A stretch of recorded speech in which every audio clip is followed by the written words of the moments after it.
Bem-vindos ao episódio número 67 do Ações e Companhia. Comigo, como sempre, estão os grandes Diogo Gonçalves e Gonçalo Garcia. Olá, pessoal. Olá, e o Olá, grande Manuel Maurício. Está?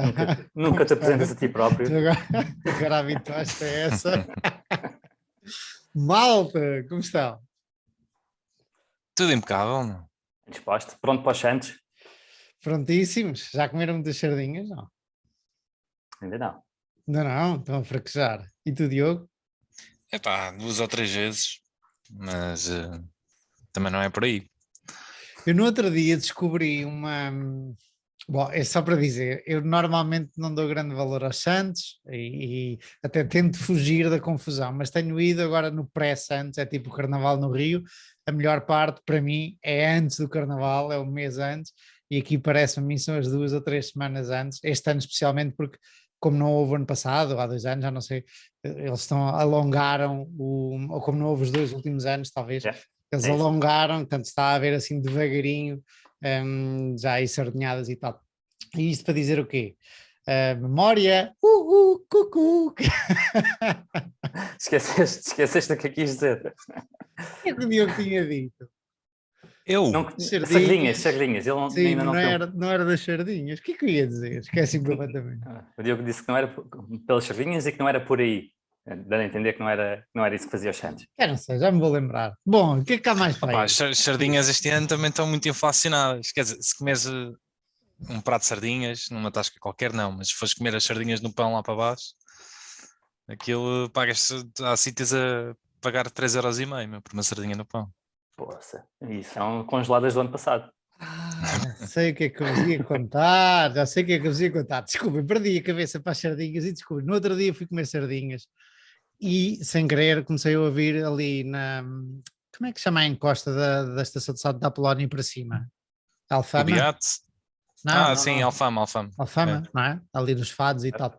Bem, começou a ouvir assim um tamborear, tambores e tal, e o que é isto?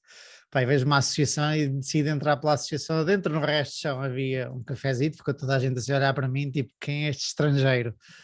E depois começa a subir umas escadas atrás do barulho, e há um tipo que diz, não podes entrar, e eu não posso entrar porque isto aqui é proibido, é uma sessão de treinos, de ensaios e tal, e eu, mas deixa lá entrar, lá entrei. Era um ensaio para as marchas. E portanto estive a ver cá de cima de um púlpito, pelos vistos eles não deixam entrar muita gente porque há ali a história de ver e talvez de copiar as marchas e de conhecer a coreografia deste ano para mudar. Lá está, era aquilo que eu dizia, eu não sou muito de marchas nem de festas, mas a mim parece-me que é sempre a mesma coisa. Por daí que achei curioso, tipo, não me deixar entrar e haver um secretismo brutal, mas acabou por me deixar entrar e eu fiquei a ver de um púlpito cá de cima de uma varanda para uma sala grande, tipo um ginásio, e fiquei a ver aquilo. E aquilo é mau que dói. E eu só estava a pensar, quem é que um dia, e quem estiver a ouvir, que tenha jeito para estas tretas, pode fazer isso, aqui está uma ideia, alguém tem que trazer as marchas para o século XXI, porque aquilo andam com umas coisinhas e tal, em cima da cabeça, bem, aquilo é muito mau, e eu estava a pensar, se isso fosse só ídolos ou assim uma coisa, aquele tipo alentejano, como é que se chama, que é júri dos ídolos. É uma Manela.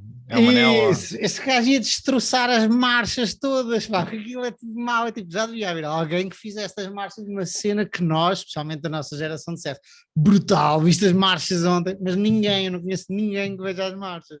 Mas nós aqui temos outro Manuel que também está a destroçar as marchas, portanto já estamos bem. Esta é, alguém podia se lembrar de alguma escola, aquilo não é escolas, é bairros, é porquê? É por freguesias. Freguesias, pronto. Alguma podia fazer uma coisa diferente, um bocadinho diferente, mas pronto. E mais brasileiro, assim, com menos roupa. Não sei se era isso. Não sei se era isso. Aquilo é suposto ser tradicional, não é? Tipo, claro. Eu só fiz uma quando era miúdo. Foste fazer? Fiz pela escola. Não, mas não fui lá para baixo. Foi na escola. E só veio. Por acaso acho que estava aberto a toda a gente. Eu acho que vou ser obrigado a ir ver e vou-te dar a minha opinião nova, ou de ter visto sem ser na televisão, ao vivo, que tal? E o que é que fizeste nessa marcha, Diogo? Pá, já nem me lembro, mas tínhamos todos enfeitados e dançávamos, tínhamos uma coreografia qualquer. Mas aquilo era pelas vestimentas e pela decoração toda. Mas não te lembras ou não podes revelar? Não me lembro bem. Secretismo. Eu tinha para aí 10 anos quando fiz isso. Olha, e mais, malta, esta semana temos novidades. O Elon Musk fez alguma das suas? Não. Que isso aí é sempre o bobo da corte. Não se fez, por acaso fez. Acho que o tribunal, há um tribunal qualquer do Texas que vai processar o Twitter. Porquê? Pá, está ligado às fake accounts, aos bots, meu. Vai processar porque se eles realmente tiverem a dizer o número errado, aquilo tem repercussões em termos de advertising, né? do quão as empresas pagam aos particulares. Por acaso não sei se no Twitter um particular pode pôr publicidade, mas pronto, tem repercussões. Não sei, é uma jogada a qualquer político. Eu já deixei de ligar a isso. Eu estou como o Guy Spear, meu. O Guy Spear é que ele tinha Twitter, comprou no meio da pandemia e vendeu um bocadinho antes disso e é fugir deste tipo de coisas, vale a pena. Chega de drama. Vocês viram mais, viram a SEC, ou SEC, nos Estados Unidos, que é a reguladora, queria alterar ali uma história qualquer na forma dos leilões das ações. Se tu quiseres explicar isso bem, podes explicar, Diogo, agradeço-te. Levou com uma quantidade de malta em cima a dizer para estar inquietos. Eu não sei o termo, a parte técnica toda, porque eu percebi é que ele queria que as transações, as compras e vendas dos acionistas, né, fossem a um leilão interno, tipo uma auction house que era criada tipo, para poder regatear e achar os preços os melhores preços, né, e isso acabaria com o order flow payment, né, o pagamento por flow. Que é basicamente que os brokers, basicamente, uma das maneiras que eles têm de fazer dinheiro é venderem as ordens dos clientes, tipo, em massa, a empresas que fazem basicamente são market makers daquilo. Eles compram e vendem e permitem liquidez ao sistema e eles ganham com o spread que existe entre a compra e a venda de uma transação, de uma ação qualquer. Só que há quem diga que isto tem vários problemas. Um deles é o facto de os brokers estarem a deixar de fazer dinheiro contigo, e portanto é a mesma história quase do que o Facebook e os social media, que é tu deixas de ser o cliente, passas a ser o produto, não é? E portanto eles não tu perdes um bocado o direito, não é, entre aspas, de refilar com eles, não é? Porque tu não és tu que lhes dás o pão a comer. E depois a outra questão é haver complô, não é, entre estas empresas e os brokers, e assim, questões mais escuras. Eu tive sempre... Desculpa. Fala-se muito nisto, desculpa, só para fazer a ponte. Por exemplo, na Europa, a Inglaterra, no UK é proibido, e na Europa à partida, este ou no próximo ano também vai ficar proibido fazer pagamentos por este tipo de order flow payment. Eu depois vi no mesmo artigo o nome da Vertu Financial e suponho eu que não seja muito diferente da Flow Traders, e sempre ouvi malta dizer-me, e já olhei para a Flow Traders, que são High Frequency Traders, e sempre ouvi malta dizer-me, não, estes tipos são hedges para quando o mercado cai, quanto maior volatilidade, mais a Flow Traders ganha pela quantidade, pelo número de operações em bolsa. E já tive várias pessoas a dizer, não, estes tipos são quase um hedge ao mercado, quando o mercado cai, aumenta a volatilidade, portanto eles ganham com isso muito mais. E eu fiquei sempre na dúvida, isto é demasiado complicado, demasiado tecnológico para mim, para eu entender, nem sequer nunca tinha ponderado a parte regulatória, mas agora no artigo vem Vertu Financial, que eu acho que é tipo uma Flow Traders do outro lado do Atlântico, e pensei, tipo, só uma ordem destas de um regulador pode acabar com o negócio, ou acabar, ou danificar, ou prejudicar em grande parte. E fiquei contente comigo mesmo um bocadinho de nunca ter comprado a Flow Trader, nunca ter prestado atenção à Flow Trader. Efetivamente eles são um edging ao mercado, não é? Porque não tem a ver com quedas, tem a ver com volatilidade, porque eles basicamente eles não têm risco de mercado, não é? Porque eles compram e vendem e fazem, portanto o que eles ganham é o spread, e os spreads normalmente são maiores quando há volatilidade, não é? Quando as pessoas estão em pânico, essa diferença é maior, ou quando está em boom, não é? Económico, mas principalmente no pânico. E portanto eles fazem mais dinheiro normalmente quando os mercados estão a cair. Tu vais ver o gráfico, pelo menos da Flow Traders, e não se mexeu, anda para cima e para baixo, ok, mas não se mexeu. Não, mas a Flow reparem, há outras questões que é, isto eu totalmente a dizer porque eu já estudei a Flow Traders, tanto a Flow Traders como as outras empresas, isto há um limite, elas não são escaláveis, não crescem internamente, porque lá está, elas estão dependentes do tamanho do mercado. E a Flow Traders paga dividendos gigantes. Portanto, imagina, em 2020 ou em 2008, o negócio foi incrível, os gajos lucraram imenso, os gajos pagaram tipo 15% do market cap em dividendos. Okay. Os gajos pagam dividendos absurdos. Isto porque não dá para porem mais dinheiro no negócio para fazer crescer. Aquilo, eu acho que são boas máquinas de fazer dinheiro, mas estão limitadas. Agora, porque é que eu nunca investi? De vários motivos. Um deles é, se os bancos já estão alavancados, ou as seguradoras... Muito bom, não te perguntei porque é que não investiste. Muito bom. Não, eu sei, mas estou já, porque já estou aqui a falar há imenso tempo nela e um dos pontos negativos é, estas empresas são altamente alavancadas. E é um bocado obscuro, entre aspas, a maneira como os algoritmos que eles usam para fazer os edgings e não terem risco de mercado. Portanto, se os gajos falham ali qualquer coisa, a coisa também pode correr muito mal. Eu acredito que eles sejam muito bons a fazer com que aquilo nunca falhe, mas lá está, né? Há sempre esse risco. Já leram o livro Flash Boys, do Michael Lewis? Não.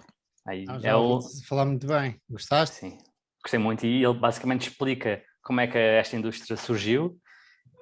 Explica o que estás a explicar também, que há muitas coisas complexas do ponto de vista ético, até legal, e toda a dependência dos order flows, e como é que isso pode afetar alguns clientes, e alguns clientes institucionais também, que também fala-se muito do order flow de vender ordens de retalho, mas também é vendido ordens de institucionais. Tem menos valor, porque lá está, normalmente são um bocadinho mais...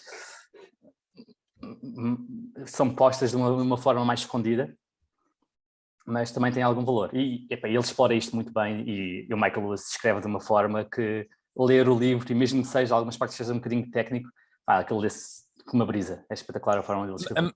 A maior destas todas é a Citadel, não é? Que acho que sim, ele fala bastante da Citadel e fala até uma parte do research, da investigação que ele fez para o livro, foi entrevistar pessoas da Citadel.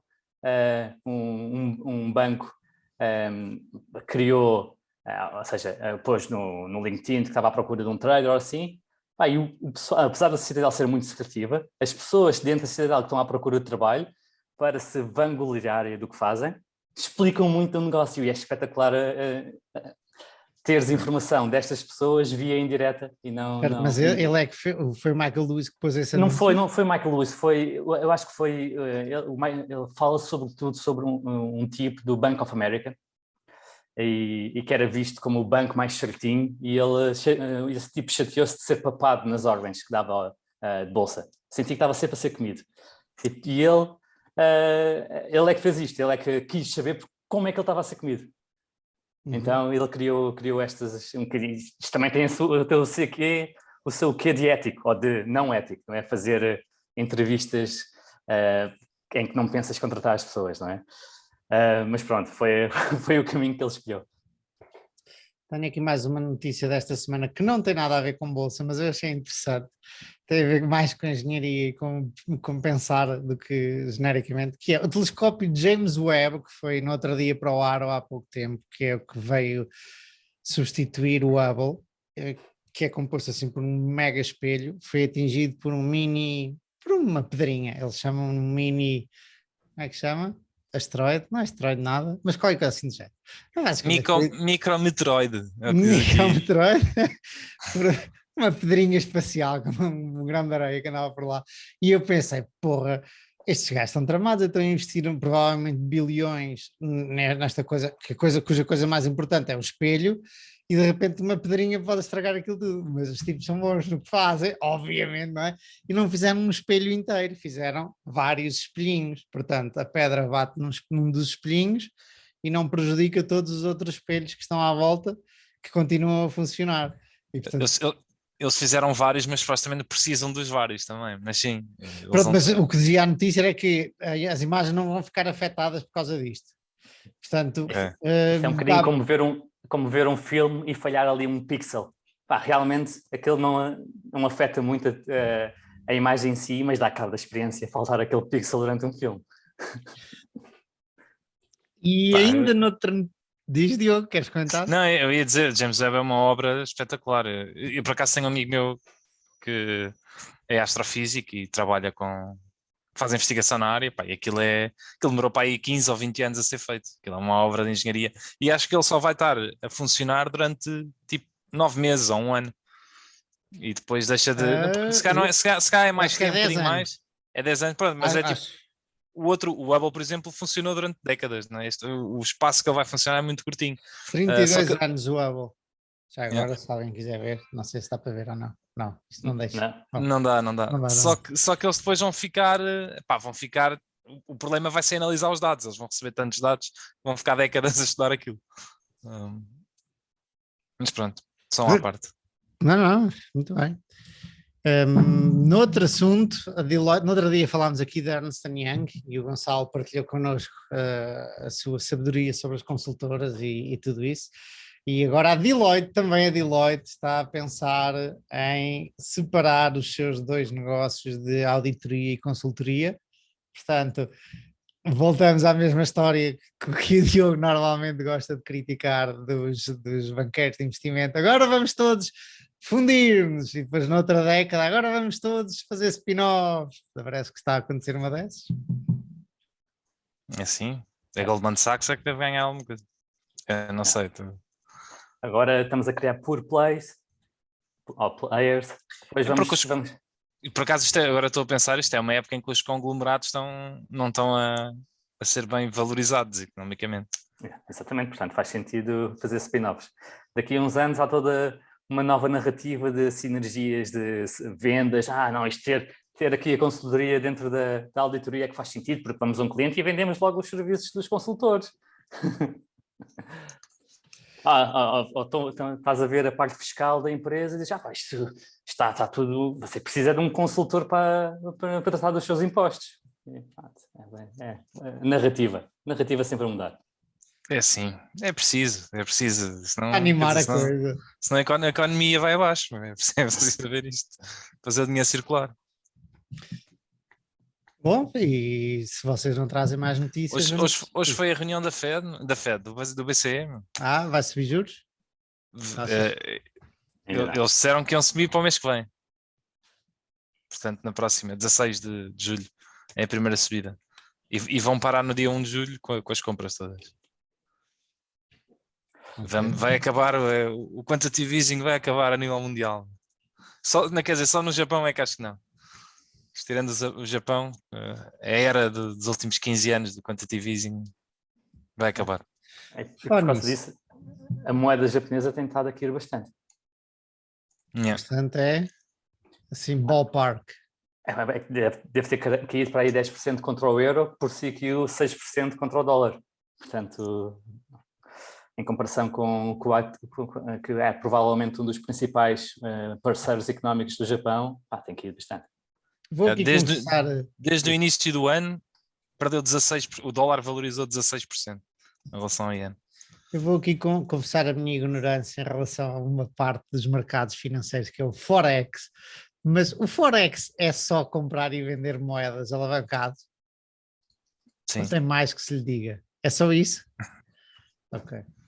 Eu lembro há uns tempos atrás... Não é só isso. Tens a parte de todas as coberturas e todo o processo de pagamentos internacionais. É um bocadinho mais... No ponto de vista de investimento, tu como pessoa de retalho, é capaz de ser só isso. Não, eu estou a dizer o Forex, a febre do Forex que anda nas redes sociais, não estou a falar de uma coisa de corporate finance, de se precisares de fazer ads, moeda, etc. Não. Forex é tipo CFDs, meu. Sim. Aquilo é Tu compras e vendes moeda, só que como tu lá podes te alavancar 1000 vezes ou 10.000 vezes, né? Porque as moedas também não mudam muito umas em relação às outras. E é Pronto, cash, por isso é que podes alavancar tão facilmente. É cash e é altamente líquido. Portanto, mesmo que sejas wipeout, e funciona 24 horas durante a semana, exceto ao fim de semana. Que é mesmo, a malta está ali no trading. Não, e tem poucos gaps, ou seja, tem muito menos gaps do que a ação. Portanto, mesmo o problema de teres uma alavancagem de 1000 vezes numa ação é que imagina que ela de um dia para o outro, porque apresentou resultados, abre a cair 25%. Não só fazes o wipeout do teu cliente, do ponto de vista do broker, não só há um wipeout do teu cliente, como o broker ainda perde dinheiro porque o cliente deixa de ter lá dinheiro. No Forex é muito difícil que isso aconteça, porque está aberto 24 horas. Mas eu nunca conheci ninguém aí no mundo que soubesse que tivesse ganho muito dinheiro e consistentemente no Forex. A ideia que tenha que toda a gente perde dinheiro e ganha-se dinheiro a vender cursos. Soros, ok. Mas se lembraste de é uma sorte, não é? Sim, é o único que sei, que mandou o Bank of England abaixo. Foi ele contra a moeda, contra a Great British Pound. Houve há uns tempos uma amiga de infância que já não via há anos e que continuo sem ver, ela ligou-me e diz: Manel, ouvi dizer que tu estás aí nos investimentos e tal, opá, eu tenho aqui uma coisa espetacular. E eu, ok, diz lá. Pronto, e era uma história de Forex, ela é vendedora, é comercial, imobiliária, e estava-me a dizer que uns tipos, sei lá, eu não faço ideia quem eram os tipos, acho que ela na altura me mandou o site, mas disseram, pá, isto é espetacular, estes tipos conseguem uma rentabilidade X e Y e tal. E disse, olha, sei muito pouco sobre isso, mas normalmente isso é tudo uma grande tramóia e eles vão cobrar-te por um curso ou por teres ali uma tutoria, o que é uma mentoria, e vais acabar por perder dinheiro. E ainda tivemos um bom bocado a falar, e ela basicamente não queria ouvir a minha opinião, ela queria era que eu reforçasse o sonho dela de deixar de ser vendedora imobiliária e passar a ser milionária, e não gostou nada de me ouvir. A partir daí acho que não vou vê-la nem ouvi-la durante os próximos 20 anos outra vez. Quando as pessoas já estão à espera de uma opinião, e se não for essa, não, eles querem é reforçar a opinião deles. É assim. Não sei se vocês veem o DB Report do Diogo Batáguas. Eu conheço, mas não costumo ver. Ele faz um bocadinho uma espécie de Last Week Tonight, o que o John Oliver faz com notícias rápidas, a brincar com notícias rápidas ao início e depois tem sempre uma notícia longa que explora. E ele fez uma longa sobre os esquemas de Forex em Portugal, que está espetacular. Recomendo vivamente para perceberem como é que o esquema de pirâmide funciona. Há certas coisas que eu não consigo perceber, como é que, por exemplo, ainda é permitido CFDs em Portugal, na Europa, não é? Nos Estados Unidos isso é completamente erradicado. Nós cá é o que há mais. Aliás, eu consigo numerar tipo 6 brokers ou 7 de CFDs e consigo numerar tipo 2 ou 3 para sem ser bancos de normais, que não tenham CFDs. Até mais, se calhar, com CFDs. E eu não consigo perceber como é que isso não é banido, não faz sentido. São pequenos tickets de lotaria. Bom, meus senhores, vamos ao disclaimer e já voltamos. Não baseio qualquer decisão de investimento no conteúdo deste vídeo. Não estamos registados como analistas ou consultores de investimento em nenhum país ou entidade oficial. A informação prestada neste vídeo é de caráter geral e informativo e não constitui aconselhamento financeiro. Nenhum dos participantes deste vídeo assume qualquer responsabilidade por erros e omissões, nem por danos financeiros sofridos pelos espectadores ou qualquer outra pessoa. Faça sempre o seu trabalho de análise e consulte profissionais devidamente credenciados pela CMVM. E cá está, malta. Então vamos passar, feitas aqui, abertas as hostilidades e as notícias da semana, vamos passar aos nossos temas. Diogo, qual é o teu tema esta semana? O meu tema chama-se Os benefícios de fazer zoom out. Bom tema, bom tema. Gonçalo, o teu tema? Desculpa, esse título lembra-me uma coisa. Eu, como vos contei, estive no Brasil e fiz lá um retiro, e uma coisa que eu estava sempre a dizer, porque muitas discussões iam dar para várias perspectivas de coisas diferentes, e uma coisa que eu estava sempre a dizer, que depois o pessoal estava a gozar comigo, era que é tudo uma questão de perspectiva. E fazer um zoom out muitas vezes dá-nos essa perspectiva, pelo menos a uma escala maior. O meu tema também tem a ver com perspectivas e é concretamente um artigo do Morgan Housel sobre incertezas sem fim. Pronto, e a tentar aqui perceber um bocadinho as incertezas que vivemos no dia de hoje e se são assim tão diferentes das incertezas que vivemos no passado. E eu estava aqui a pensar como é que podíamos relacionar os três, e eu acho que há uma maneira porreira, que é, o meu tema é recompras de ações que correm mal. Normalmente nós adoramos recompras de ações, e o Andrew Walker, do Yet Another Value blog, escreveu um artigo sobre 3 ações que 3 empresas que recompraram ações e que a coisa lhes correu mal. Por isso eu acho que desta vez eu posso ir primeiro, e depois talvez o Gonçalo e depois o Diogo acham que faz sentido, porque eu é mais particular, o Gonçalo e o Diogo, não sei, acho que o do Diogo é o mais genérico, não? Pode ser, o Diogo faz um zoom out final. Exato, então vamos lá. Bom, basicamente o meu é muito rápido, felizmente ou infelizmente. O nosso amigo Andrew Walker fala-nos de 3 empresas, curiosamente as 3 retalhistas que se estão a tramar porque decidiram recomprar ações à série, e isso ou contribuiu ou foi a causa de estarem agora numa má situação financeira e eventualmente terem parado com as recompras de ações. Bom, antes de mais, para aquela malta mais que chegou há pouco tempo ao investimento, porque é que as empresas recompram ações? Bom, as empresas que recompram ações normalmente porque têm dinheiro para o fazer, é a primeira, têm capital para o fazer, ou podem eventualmente levantar dívida para isso, e depois porque acham que as ações estão a um preço, a uma avaliação atrativa. E isto para fazer aqui uma perspectiva, se uma empresa está a um PER de 10, quer dizer que há um rendimento, se comprarmos essa ação, de 10%. Ou seja, se comprarmos essa empresa, estamos a ter 10% de retorno. Os lucros equivalem a 10% da ação. Se o PER for de 2, são 50% de retorno, se o PER for de 20, são 5%. Portanto, quando uma ação está, ou uma empresa está a cotar a um PER ou a uma valorização, para quem não gosta do PER, baixa, e não há uma grande oportunidade de reinvestir esse dinheiro no negócio, muitas empresas recompram ações. E nós, investidores, gostamos muito disso porque, ao contrário do dividendo para os investidores particulares pequeninos, especialmente em Portugal, nós não somos taxados pelas recompras de ações e sim pelos dividendos. Portanto, o Andrew Walker dá-nos o exemplo da Kirk, e o nome todo é Kirkland, é uma retalhista de decoração, mobília, textas para o lar. Não, eu acho que em Portugal talvez o IKEA, não sei se será, talvez não sei. Bom, e no ano passado a Kirkland comprou 15% das suas ações, de todas as suas ações, a $20 por ação.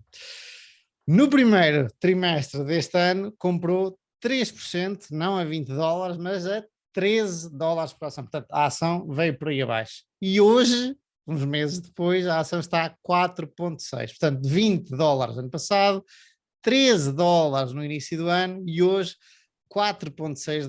Só que hoje a Kirkland teve que parar as recompras. Portanto, agora que está bom, é que a Kirkland não pode comprar. E então o que é que aconteceu à Kirkland? Eu devo alertar. Diogo? Não é que não possa. Eles têm que ir. Eles estão com um inventário muito grande e só podem à medida que vão diminuindo o inventário. Era aí que eu ia chegar. E eu queria comentar que eu não conheço negócio de nenhuma destas 3 que vou comentar, além do que li no artigo. Depois fui dar uma olhada às contas, mas não conheço o negócio em profundidade.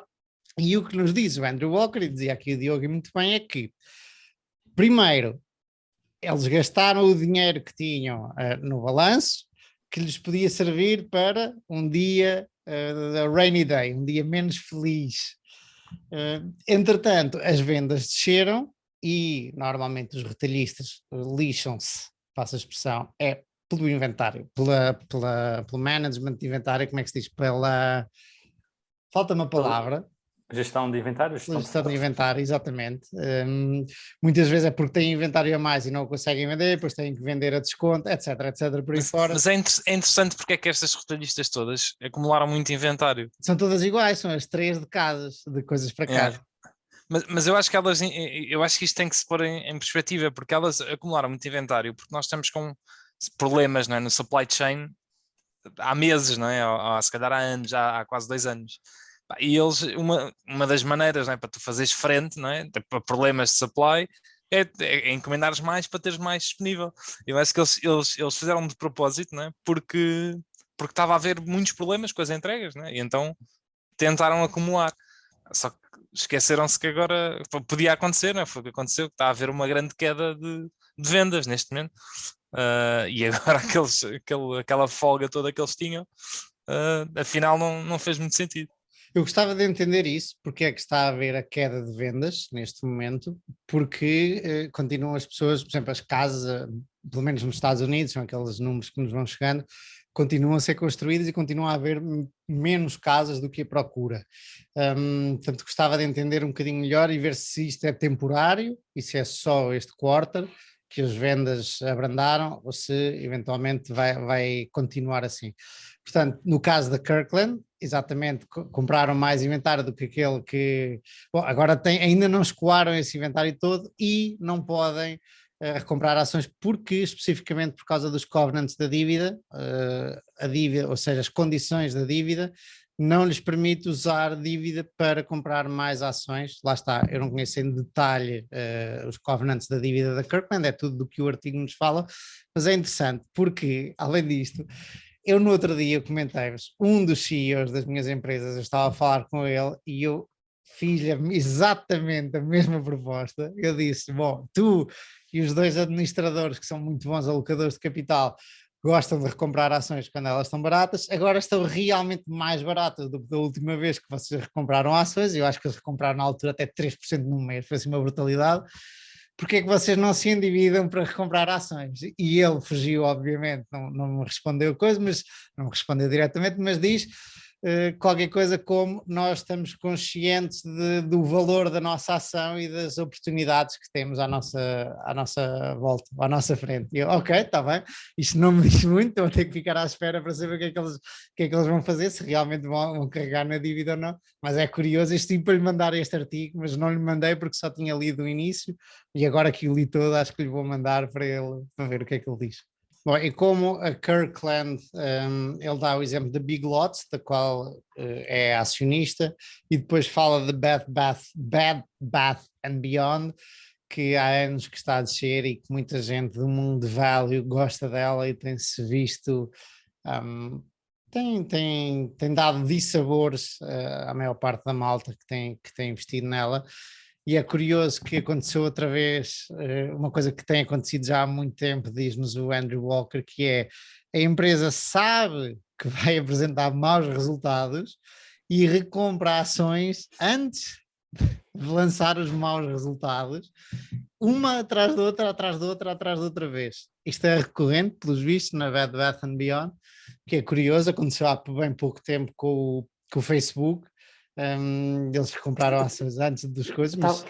Eu estava a pensar no caso do Facebook e já ouvi esse argumento algumas vezes e epá, eu não acho claro que mesmo sabendo que os resultados iam ser aqueles, que obviamente que havia uma diminuição do crescimento da receita, mas eu não acho claro que com esta nova informação, na altura o Facebook tivesse um valor que não fizesse sentido comprar ações. Apesar de, claro, sabendo tudo retrospectivamente, tivesse feito muito mais sentido ter esperado e comprar um preço mais baixo, óbvio. Isso na verdade até me diz que eles são bons alocadores, meu. Não maus. Porquê? Porque eles não estão aqui a pensar vamos lançar os resultados, o mercado vai achar que isto é isto ou aquilo. Não, eles acham que está atrativo, compram, eles não querem saber o que é que o mercado pensa. enquanto estiver atrativo, vou comprar. Se cair mais, compro mais. Mas se não cair, não caiu. Eu não faço ideia do que é que ele vai fazer nas próximas semanas ou É um meses. bom ponto, é um bom ponto. No caso da Bed Bath and Beyond, a certa altura, quando isso se repete, pelos vistos, muitas vezes, um gajo começa a pensar, se calhar, teoricamente, isso pode fazer sentido, mas esses senhores já deviam ter aprendido. O que eu acho que não fez sentido no Facebook, e talvez tenha havido alguma informação nova do quarto para o primeiro trimestre deste ano, teve a ver com a diminuição do ritmo de recompra de ações. O quarto trimestre recompraram mais ações do que recompraram no primeiro trimestre deste ano, sendo que o preço no quarto trimestre estava bastante mais alto do que neste primeiro. Mas pronto, é só... Isto parece-me um bocadinho estranho, ao mesmo tempo é muito curioso notar que o Mark, através da sua fundação e para financiar a sua fundação, era vendedor fortíssimo de ações do Facebook, era o que vendia mais de longe, até novembro. Desde novembro deixou de vender, não vendeu nada este ano, o que é bastante curioso. Bom, aqui ainda na Bed Bath & Beyond é interessante saber que ela nos últimos 2 anos gastou 900 milhões em recompras de ações e hoje vale 700 milhões. Portanto, se tivesse estado quieta, hoje se calhar podia recomprar as ações todas. Ou quase todas. Portanto, Fónix, no outro dia eu estava a falar com um tipo que é relações de investidores de uma das empresas que eu tenho, e ele, antes de ser relações com investidores, era um banqueiro de investimento e foi recrutado pela empresa porque fez um negócio para a empresa, uma aquisição, e ele estava-me a dizer que achava que as recompras de ações tinham que ser feitas quando havia um uptick na ação, quando a ação tinha subido. Ele não sabia bem a regra, mas gostava de vos perguntar porque eu também não eu desconheço. Ele estava a dizer, não, uma empresa não pode comprar ações a descer na queda, ou seja, nós sabemos que pode, não é? Porque senão a Bed Bath & Beyond não estava aqui, não estavam aqui várias, não é?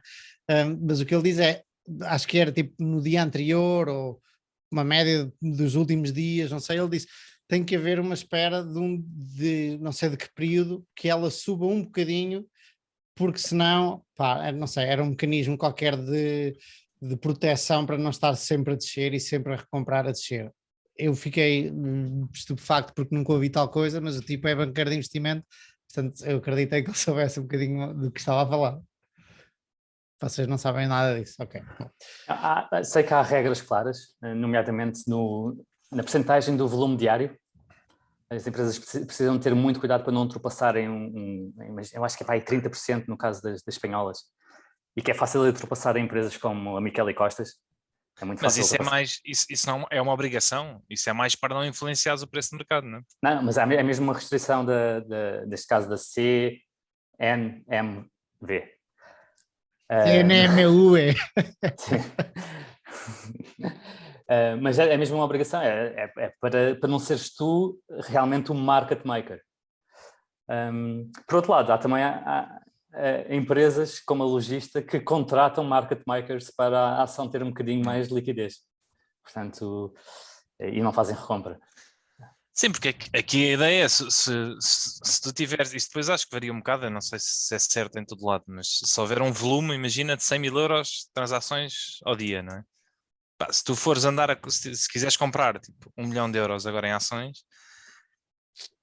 tu não vais conseguir comprar tudo num dia, esse é o ponto número 1. O ponto número 2 é, eu acho que é pá, mais de 10%, se tu já estiveres ali, se calhar com 10 mil ou 20 mil ao dia, já estás a fazer, a puxar o preço da ação a subir todos os dias. Já tens influência. Né? Terás sempre influência. Aqui o ponto seria limitar essa influência. Sim. Imagina, se lá está, se houverem 100 mil transação e tu se estiveres a comprar tipo 1000 euros por dia, pá, se calhar não mexes a agulha, não és tu que não, lá está, não vais ter uma força a puxar. Exato. Agora se estiveres a comprar o volume todo diário, aquilo vai estar sempre a subir enquanto estiveres a comprar. Outra diferença relevante que eu notei em relação às empresas, pelo menos espanholas e as americanas, é que em Espanha não há aquele regime de planeamento de compras ou de vendas, que existe muito no caso das americanas, e que não interessa a informação... Insiders? Sim, dos insiders ou até da própria empresa. Não interessa a informação que eles saibam, como já reportaram que iam vender e reportam os intervalos de preços que estão dispostos a vender, como já fizeram isso à CMVM, ou à SEC do sítio, seguem só esse plano. Nas espanholas, nota-se claramente, e já foi confirmado, que eles têm blackout periods, que mesmo, voltando ao exemplo da Michele Costas, tem um plano em execução. Assim que o trimestre fecha, e que eles sabem as contas do trimestre, até que os resultados são publicados, nenhum insider compra ações, nem a própria empresa. Apesar de ser claro que depois, ou tem sido claro, depois de publicarem os resultados trimestrais, voltam logo a comprar. Mas nos Estados Unidos, a não ser quando tens esse plano, também tens o blackout period. A empresa não pode recomprar ali antes de. É antes de emitir os números, não é? Yeah.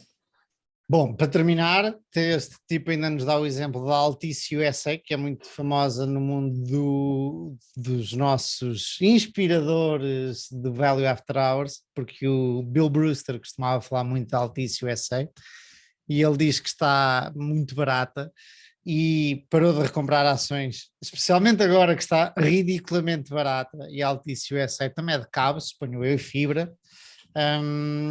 E a desculpa da empresa, a razão apontada pela empresa é que eles precisam de investir no upgrade da fibra, e pelos vistos, eles já sabiam disso há muito tempo, não é?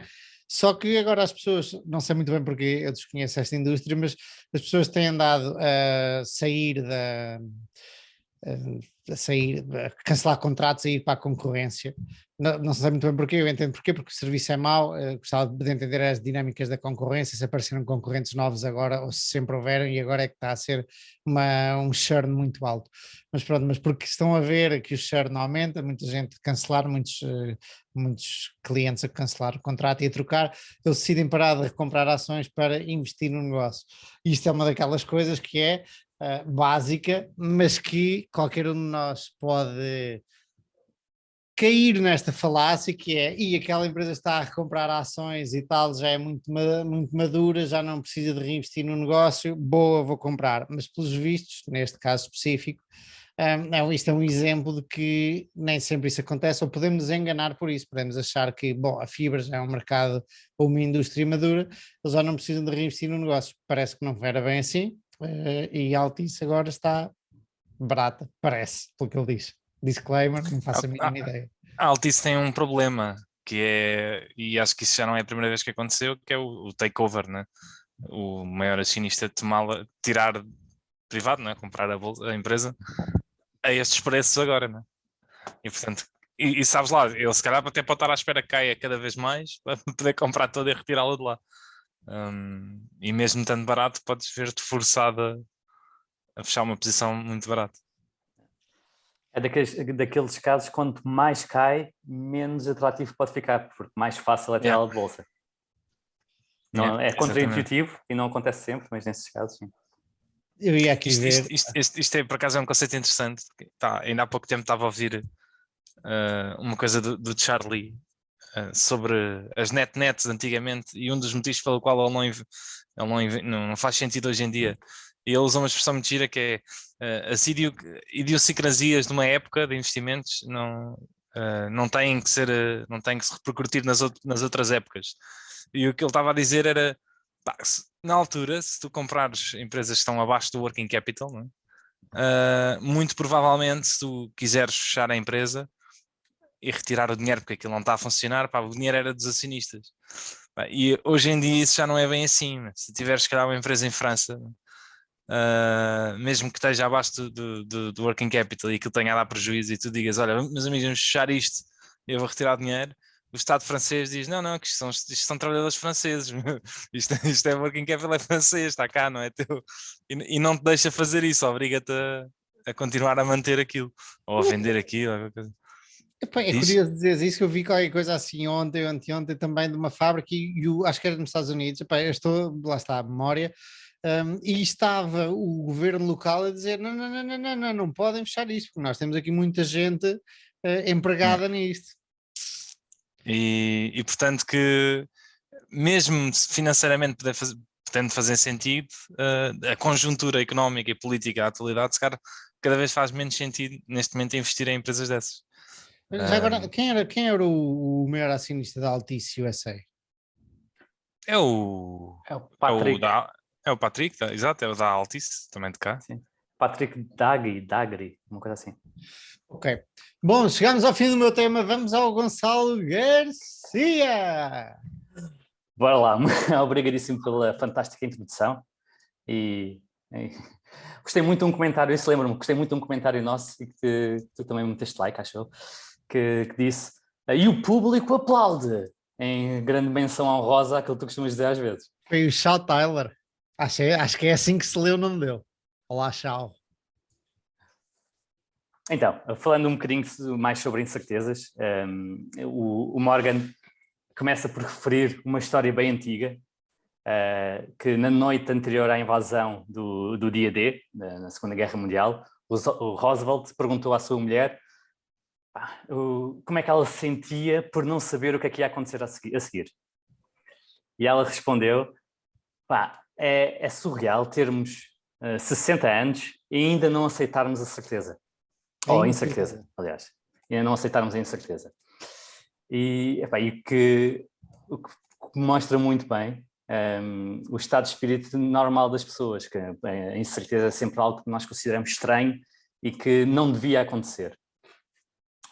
E hoje, olhando para o que está a acontecer hoje, a inflação mais alta dos últimos 40 anos, taxas de juros crescentes, muitas ações, especialmente no ramo tech, a cair mais de 50%, temos uma guerra na Ucrânia, temos cadeias de abastecimento quebradas, temos uma pandemia persistente, temos até a China em lockdown, e pronto, parece, tudo leva a crer que a incerteza económica tem vindo a aumentar.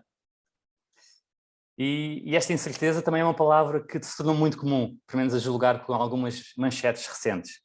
Não é? Há manchetes a dizer o preço da Bitcoin cai por causa da incerteza económica, a incerteza lançou uma nuvem sobre Davos, Mayfair congela a contratação alegando incerteza económica, os lucros dos bancos caem devido à incerteza, as hipotecas caem 11% devido à incerteza económica, incerteza, blá blá blá.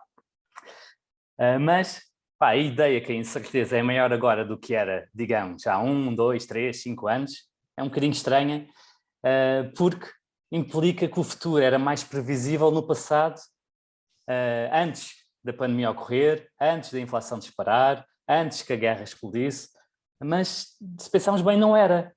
Os riscos sempre existiam e as pessoas estavam simplesmente a ignorá-los. E ele chega à conclusão, ou diz, que o futuro é sempre infinitivamente imprevisível, que é um tongue twister. O que muda não é um nível de incerteza, mas sim um nível de complacência das pessoas. Ele depois dá um exemplo que eu achei muito curioso, que é um índice, há uma coisa no mundo que se chama índice de incerteza política e tenta quantificar a incerteza económica. Isto mede coisas como menções de incerteza económica em jornais, as mudanças do código tributário, a variação de opiniões entre os analistas económicos, e por esta métrica de índice de incerteza política, a incerteza atingiu o seu fundo, portanto, a certeza atingiu o seu pico, em 2 momentos distintos nos últimos 20 anos. Conseguem adivinhar quais? Eu consigo porque li o artigo. 2008, 2020. Muito perto. Em relação a 2008, não foi em 2008, foi um ano antes, foi em 2007, portanto o ano anterior à crise financeira, e o ano antes, e realmente eu induzi em erro porque disse nos últimos 20 anos e devia ter dito nos últimos 22 anos, porque o ano antes tinha sido o ano 2000, portanto o ano anterior ao rebentar da bolha dos .com e anterior ao 11 de setembro de 2001. E claro que dizer que estes períodos foram os períodos com o máximo de certeza ou também o máximo de incerteza, ou o mínimo de incerteza, é um absurdo, não é? Em retrospectiva, estes, na verdade, até foram os períodos mais incertos da história moderna, porque quando tudo pensávamos que era certo e tudo pensávamos saber sobre o mundo, como o mundo funcionava, estava prestes a ser derrubado. Só não sabíamos naquele momento. Ele faz um ligeiro transcript do que o presidente Clinton disse na altura, em 2000, sobre o seu Estado da União. Isto claro que agora estamos a ver em retrospectiva, mas é muito interessante reler isto. E tu, Manuel, disseste no episódio passado que gostas muito de notícias antigas. Isto que lembra claramente uma notícia antiga e como, sem noção, nos parece isto retrospectivamente, mas que na altura fazia todo sentido. Olha, passo a ler o que o Clinton disse.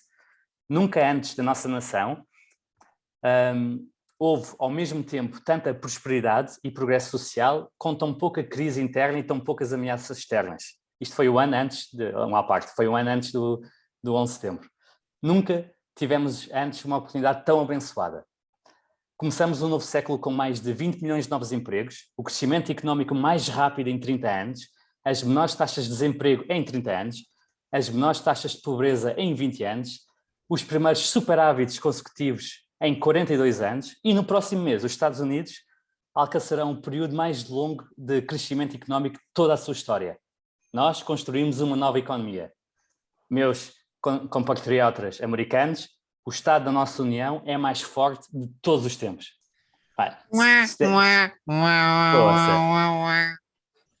É surreal, não é? E ele não estava errado. Não estava, e com os dados que tinha, isto estava certo. E eu acho que diz muito da forma como nós percebemos a incerteza, não é? Que estas notícias boas da época davam a impressão que o futuro era previsível e que a incerteza era muito, muito baixa, quando a realidade era que o futuro era altamente imprevisível, mas aqui a complacência é que era alta. E o 11 de setembro, que aconteceu um ano depois, não tornou o futuro mais incerto. Ele já era incerto. O ataque apenas lembrou às pessoas que havia este risco e que este risco era uma possibilidade que nós não imaginávamos. E que o Nassim Taleb chama os unknown unknowns, o que nós não sabemos que não sabemos. E quando estes riscos acontecem, realmente é uma surpresa grande. E depois ele fala que existe aqui uma teoria na psicologia chamado realismo depressivo. Basicamente, quando as pessoas deprimidas têm uma visão mais precisa do mundo, porque são mais realistas no que toca à relação da fragilidade que é a vida. E ele fala também do oposto, não é? O que nós falamos aqui em Portugal, em português, que é a ignorância ser uma bênção, não é? E que é verdade. Portanto, mas basicamente aqui, acho que... Lembro-me sempre de documentaste bem em off, enquanto procuras isso, o Peru antes do dia da ação de graça do Nassim Taleb. Lembro-me sempre desse gráfico, é o grau de satisfação, acho eu, do Peru, de satisfação com a vida, ou tranquilidade com a vida, e é obviamente up and to the right, é sempre a subir e para a direita, espetacular, estão a engordar-nos, estão a trazer-me comida. Olha, aquele senhor é tão bom que me traz comida todos os dias, até que chega à véspera do dia da ação de graças e de repente o gráfico vem por aí abaixo, porque obviamente o Peru foi morrer, foi ser morto. Portanto, lembro-me sempre disso, que é quando nós, basicamente, o âmago, o cerne do artigo é quando nós achamos que as coisas estão mesmo boas, é provavelmente, não sei se é bem isso que o artigo diz, talvez não seja bem isso que o artigo diz, mas quando nós achamos que as coisas estão mesmo boas, é mais fácil. Era aquilo que o Diogo também falava há uns tempos atrás, daquela pergunta que fizeram às pessoas de acha que vai ter bons retornos daqui para a frente nos índices, e as pessoas, porque estão a extrapolar uma tendência recente para o futuro, acreditam que sim, que vai correr muito bem. Já nem sei quanto é que era, que as pessoas diziam, 14%. 4, exato, 14%. Está a começar bem este ano. Exatamente, olha, lá vai está. ser espetacular ver quanto é que as pessoas esperam para os próximos anos, tendo em conta o ano em que estamos. Olha, agora deviam esperar 17% ou 18%. Pois, agora sim, mas provavelmente vão esperar um bocadinho menos. E é engraçado quando lá estamos em cima, é quando a de ir para baixo é maior. Ao menos a Katy Wood é consistente, não é? Ela estava à espera de 30%, o que é que era? Anual do fundo dela. Como o fundo caiu 50%, ela já dizia que estava à espera de 40 e tal %. Isso é o que menos faz ali o Paramés. O Paramés, uma das métricas de autopromoção do fundo, ou da corretora, não é corretora, É um não fundo, sei, sim. mas o fundo é exatamente o desconto ao valor intrínseco. Não sei se ele chama valor intrínseco, mas Target value. que é o potencial de revalorização. E ele dizia isso, quanto mais o fundo ia abaixo, ele dizia, opa, isto tem potencial de revalorização muito mais alta, agora é que isto está bom. E, eu, tipo, e em certa medida tem razão, não é? Se a coisa correr bem.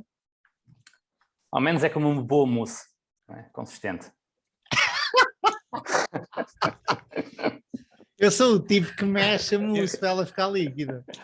E esses gajos agora de Espanha este ano safaram-se bem, não é? Por causa de. Sim, está a correr muito bem. Ele também estava cheio de energéticas e de shipping e afins. Então se safaram muito bem. Quer dizer, acho que já recuperaram todas as perdas. Estão por aí flat em relação ao que estavam em 2017. Mas já tiveram por ter 50%. Portanto, brutal. é grande recuperação. Ou seja, estão flat desde 2017, na verdade. Portanto, não estão lá muito bons. Mas subiram 100% no último ano. Pois, para quem entrou agora. Olha uma sala a fazer aquilo que me criticou a mim de fazer, de escolher um período. Não, mas eu não estou a escolher um período, eu estou a dizer desde Inception. Não estou a escolher, é desde o último ano. Porquê que escolheste o último ano? Não, estou só a brincar, mas isto eu escolhi de propósito, a brincar. Mas sim, aí seria. Mas sim, estávamos a falar de quando as coisas correm muito, muito bem, quando tudo parece lindo, que a incerteza parece estar nos mínimos, mas na verdade devia estar em máximos. Eu acho que o oposto também deve ser verdade. Não é? E se olharmos para os tempos atuais, não é que a incerteza tenha aumentado desde que houve o despoltar da guerra, ou desde que existe esta inflação. O que acontece é que a complacência caiu, nós estamos mais alertas para este tipo de riscos. E as pessoas estão mais conscientes que o futuro pode seguir um caminho mais diferente, e que o que é próspero hoje pode não ser próspero amanhã, pode evaporar, e que as previsões que pareciam seguras há uns meses, nomeadamente as que tocam à inflação, eu lembro-me de ver há meses e meses que as previsões de inflação faz um pico no próximo mês, mas depois cai. E todos os meses é isto. No próximo mês é que é o pico e depois cai. No próximo mês é que é. Andamos nisto há um ano. Mas pronto, eu acho que sempre foi assim. Acontece que agora estamos um bocadinho mais cientes disto e, portanto, os mercados caíram um bocadinho. Mas viver o que temos vivido, pelo menos nos últimos 4 anos, com pandemia, guerra, inflação e afins, e não aceitar incerteza, é ridículo. Temos de aceitá-la, ela está aqui para ficar. Eu tenho aprendido algumas coisas, Concordo. Não vou entrar nesse mérito, como dizem os brasileiros, não vou entrar nesse mérito agora, mas tenho aprendido e ainda não escrevi isto, acho que nem o verbalizei também, tenho aprendido algumas coisas com este crash, sobre position sizing, sobre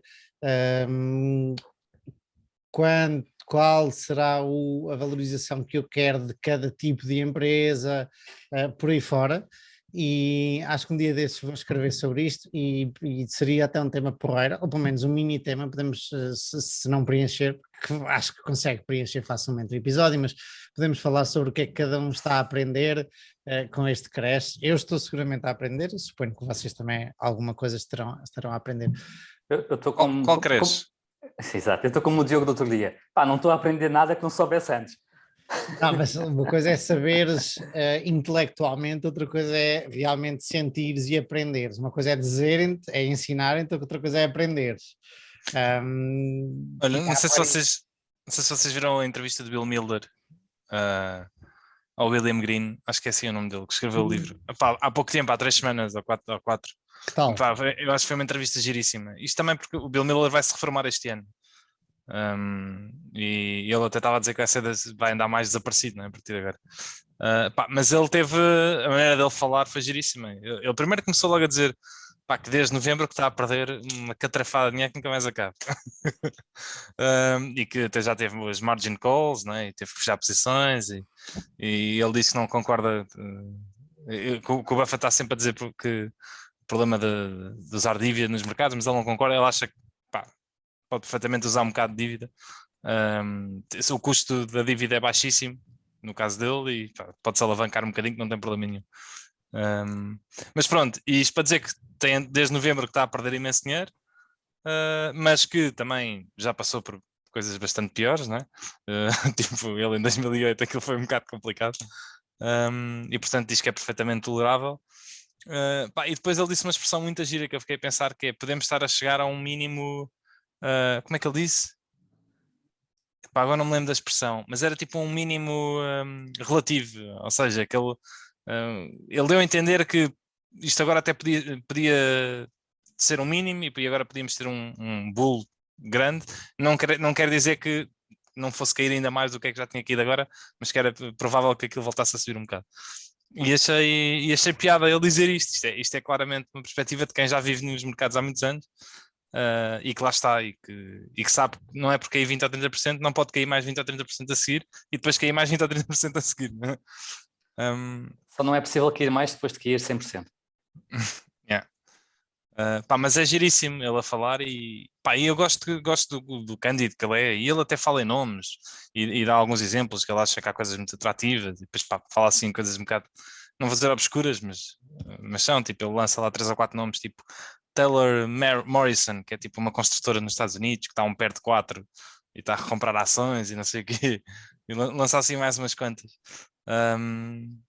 Mas pronto, a entrevista é muito gira, são para aí 3 horas e ele está a falar super abertamente, e é giro ver uma pessoa tão experiente como ele e com tanto sucesso nos mercados e estar a vir expor também fragilidades pessoais e a dizer que está a ser complicado e que dói.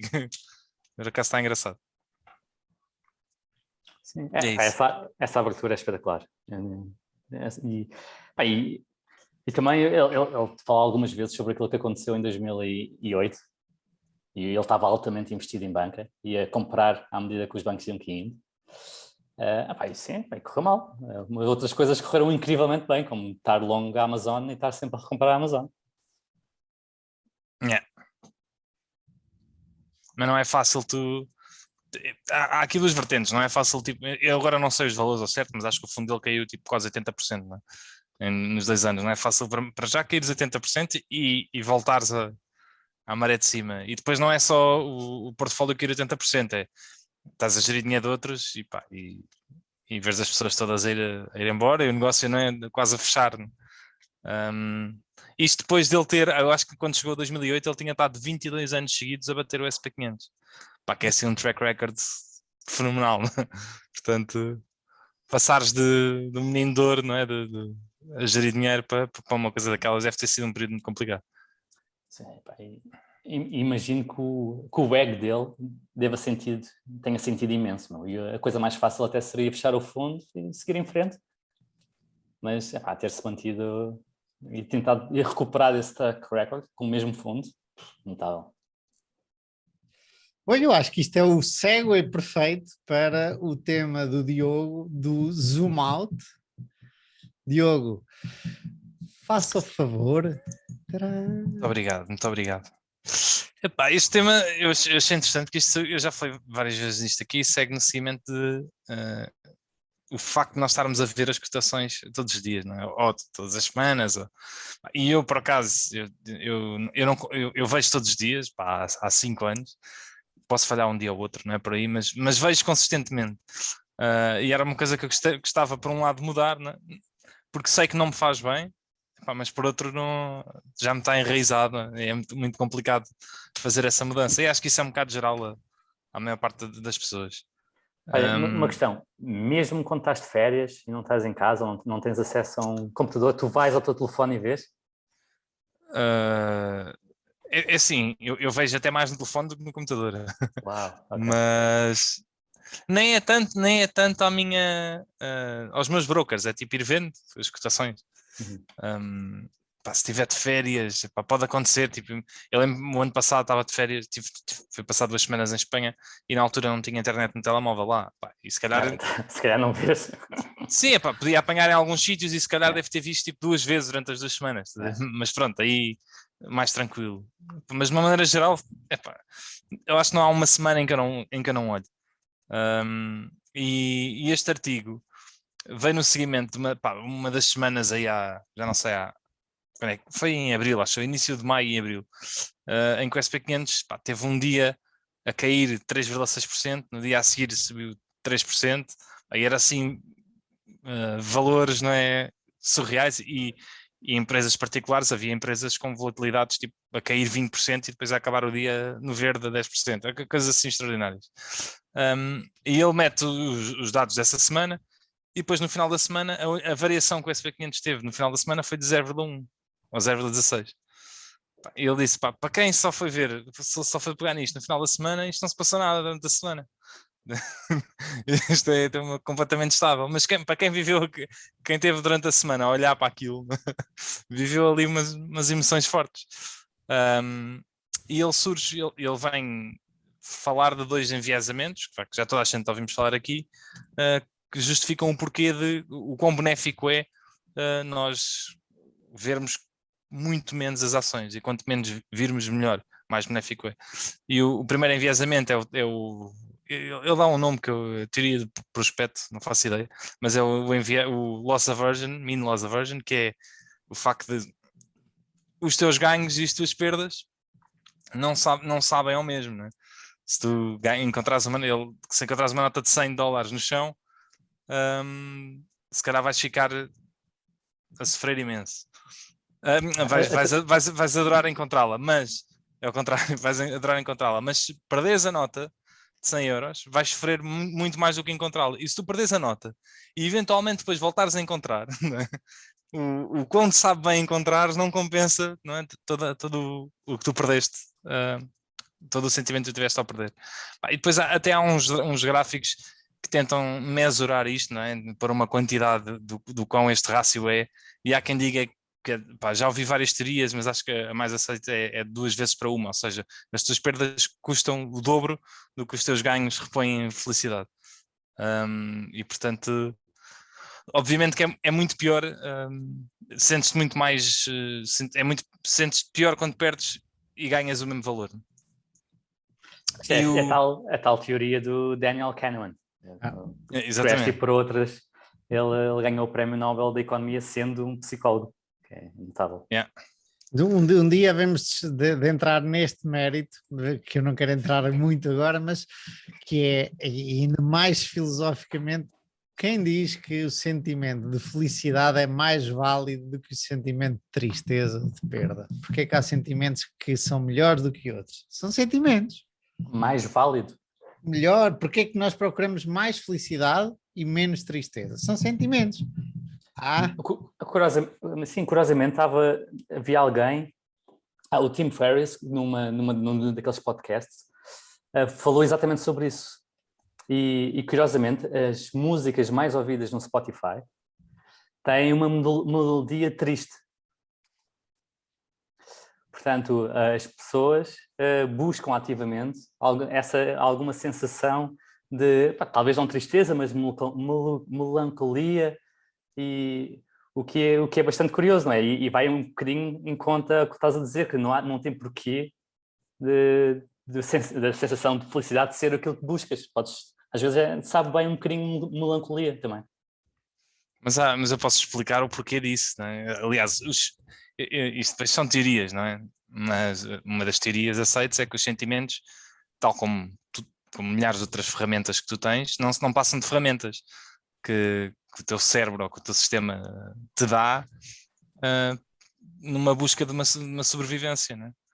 Ou seja, isto é a teoria da utilidade, não é? Do sentimento e não só. Okay? Os teus sentimentos procuram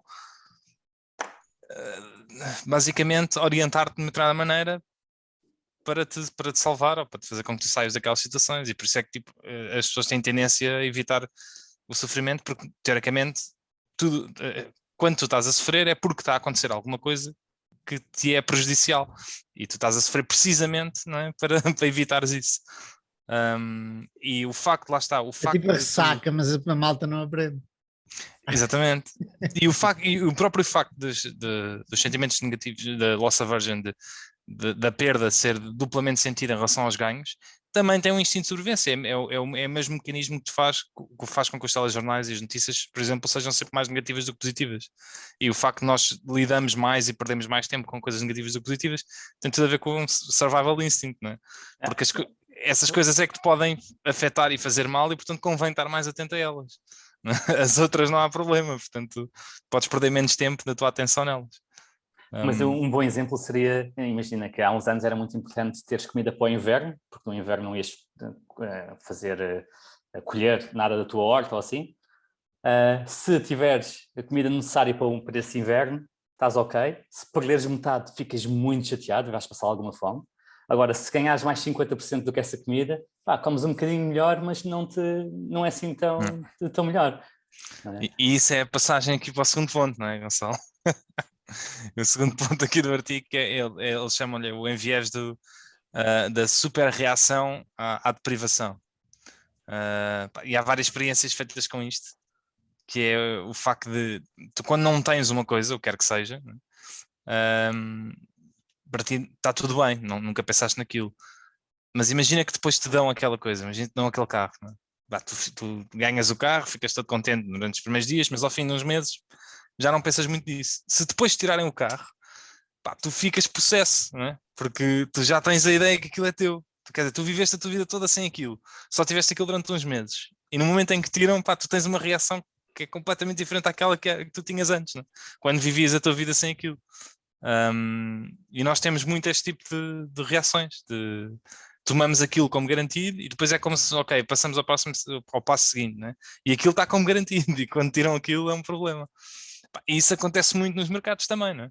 Que é o problema de tu tens lá está uma ação, né? Tu compraste aquele valor, está definido. Imagina que ela de repente sobe 10%. Tu assumes aquilo como, ganhei mais 10%. Se depois aquilo cair e voltar ao teu valor original na semana seguinte, tu já sentes aquilo como uma perda. Apesar de, na verdade, estar exatamente igual que estava no início. E tu já não sentes isso, já sentes isso como que aquilo já fosse um dado adquirido. E portanto temos estes dois problemas que, a culminar, não é? Os dois juntos, fazem com que, na prática, o facto de andarmos a ver os mercados todos os dias não é só useless, não sei como é que se é em português, sem sentido, é efetivamente prejudicial. Mais do que não ter sentido nenhum, na verdade é prejudicial. Porque te faz ficar num estado menos sereno e que não tomas. Lá está, tipo, isto tem efeitos depois na maneira como tu tens de tomar decisões.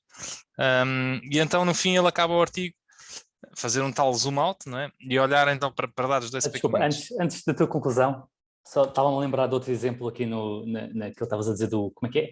The Prival Super Reactional Tendency, que foi algo, isto tu não mencionaste, mas o artigo menciona que foi o Charlie Munger que deu uma palestra sobre este tema e vale muito a pena ler. E um ótimo exemplo é que isto também acontece a pessoas que ainda não receberam o novo dinheiro ou a nova coisa boa, mas que a perdem. Acontece muito, por exemplo, em negociações salariais, em que tens uma como é que se chama? Union? Agora não falar a palavra. É um sindicato. Sim, em que tens um sindicato a prometer-te que vai conseguir um aumento salarial de 10%, e tu começas logo a antever a tua vida com esse novo salário, e vou ganhar mais 10%, boa. E depois não consegue por algum motivo, ou porque a empresa não quer ou não pode pagar, e podes já conseguir 3, mas tu sentes aquela perda do 7% de diferença. Por isso é que as negociações sindicais são tão complicadas e podem levar a greves muito longas. Yeah. Desculpa esta parte, lembrei-me só deste ponto, achei que era. Não, concordo plenamente. Então voltando então ao finalizar e fazendo um zoom out da questão, que é, ele foi olhar para os dados do S&P 500 e foi olhar para alguns dados estatísticos interessantes a meu ver, que é, se tu olhares todos os dias, né, a probabilidade de apanhares um dia bom ou um dia mau é praticamente um coin flip, né, o lançar de uma moeda. Tu vais, basicamente, estatisticamente, ao longo da história, 53% dos dias fecharam no positivo e 47% fecharam no negativo. Mas se tu esperares, em vez de estares a olhar todos os dias, só olhares uma vez por mês, e se fizermos este cálculo para os meses, 62,8% dos meses já foram positivos. Portanto, foi uma mudança drástica de 53 para 62,8. E se olharmos só quarter a quarter, passa a 68,8 e anualmente passa a 73,9. Impecável. Okay, portanto, Então o truque dos bons retornos é só olhares uma vez por ano. Portanto, não, a questão é, quanto menos tempo olhares, não é? Quanto mais passado for o tempo, maior a probabilidade de quando tu olhas a coisa estar positiva. E, portanto, não teres esse efeito, não é? De negativo positivo. Portanto, se tu olhas todos os dias, lá está, aquilo é quase 50-50 e como as perdas sentes mais do que os ganhos, pá, tu estás sempre a sofrer, estás sempre numa tortura mental, né, grande, porque não vais sentir as duas coisas da mesma maneira. Mas se só olhares, lá está, imagina quarter a quarter, pá, 70% dos quarters são positivos. E portanto, aí já são 2/3, é mais 2/3 é positivo. Portanto, provavelmente isso já vai te compensar as perdas, já te vais sentir mais vezes mais bem do que te sentes mal e portanto a coisa já encaminha. O problema com isso é que depois tu gostas e dizes, venho cá ver outra vez amanhã, e depois amanhã depois voltas ao início, voltas à casa de partido. Isto é efetivamente muito difícil de fazer. Tem só esperares uma vez, só veres de uma vez em 20 anos. Perdeste uma quantidade de oportunidades. Se fores indexante, sim, é uma boa ideia. Mas eu gosto que ele ponha aqui também esses cálculos. E tens se tiveres investido num S&P e tendo isso como métrica, 100% das vezes que olhaste tiveste a ganhar dinheiro. Portanto, nunca tens um desgosto. Mas de 20 a 20 anos eu já acho que, imagina, para um investidor ativo até é impossível, não é? Mas eu não acho que seja impossível para um investidor ativo só olhar mensalmente, ou só olhar... Não é o Guy Spear que faz isso? Uma vez por mês? Neste momento é uma vez por mês. Eu sei que ele estava a fazer uma vez por semana há uns tempos. Se calhar agora já está a fazer uma vez por mês. Faz todo o sentido, na verdade. E eu, contra mim, falo porque é impossível para mim fazer. Mas efetivamente fazia todo o sentido, porque isso implicava... Lá está, eu não... A única maneira que isso não faria sentido é se eu estivesse ativamente a querer comprar alguma coisa. Mas lá está, na maior parte dos dias eu não quero nem comprar nem vender nada. Portanto, não tem absolutamente sentido nenhum. E é algo que eu gostava de mudar, na verdade, mas que já queria mudar há mais de 2 anos e está tudo igual. Mas pronto.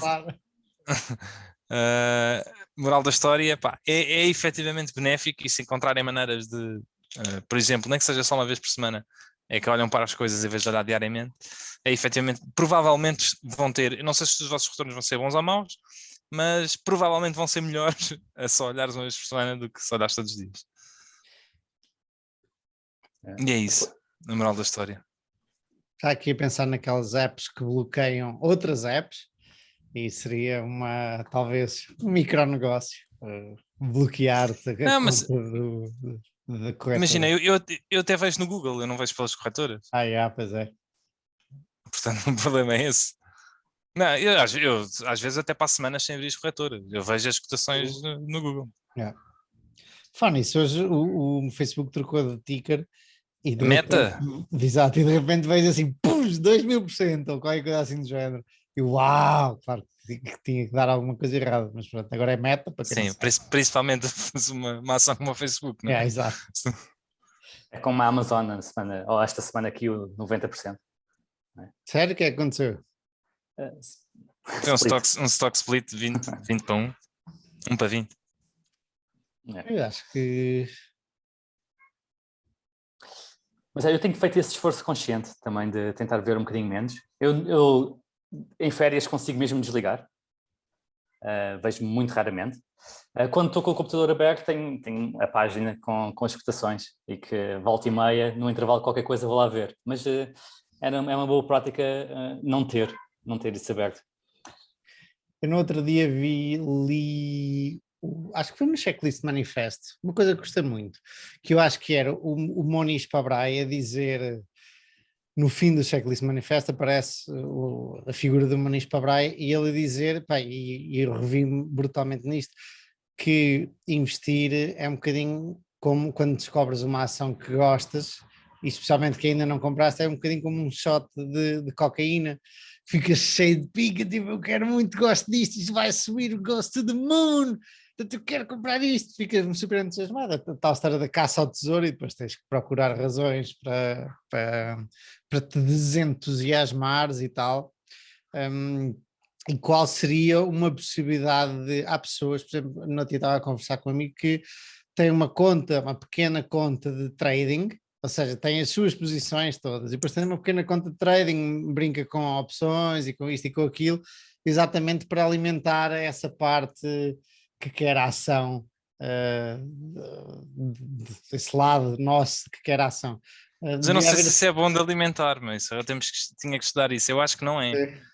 Ou seja, eu percebo quem faz isso, mas eu acho que o ideal é mesmo reprimir isso ao máximo, excluir isso totalmente da vida. Porque eu acho que isso é meio caminho andado para um dia também fazer isso com tudo. Mas também pode ser o contrário. Ou se calhar não, correr bem. Pois, se calhar mitiga a coisa. Sim, principalmente se correr bem, não é? Se correr bem durante muito tempo e de repente começar a correr mal, então aí, pá. Não, acho que tira um bocado o foco. E o ideal, na minha opinião, seria achar um hobby externo a isto. Pá, imagina, isto para mim é o meu hobby, mas o ideal seria, lá está, desligar e... Imagina, eu neste momento estou praticamente totalmente investido. Durante um ano vou fazer outra coisa. Vais andar de barco pela Europa como o outro tipo, lá está.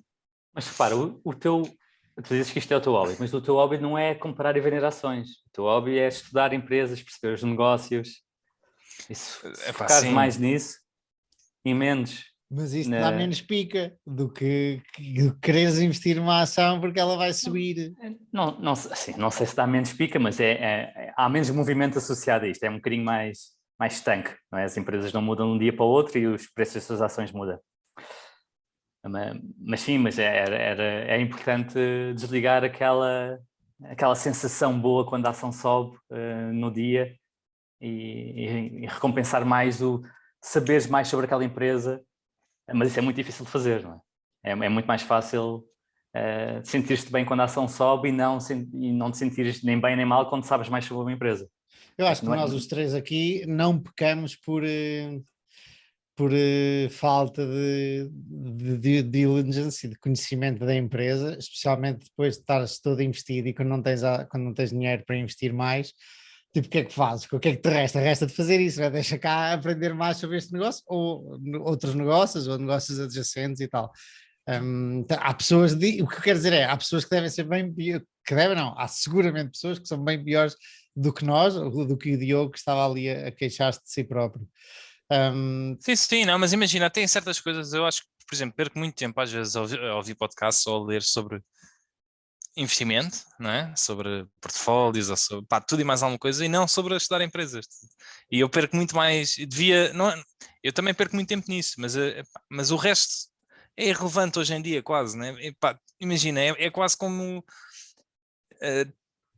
tudo o que eu deveria saber sobre investir, entre aspas, num ponto de vista abstrato, eu acho que já sei.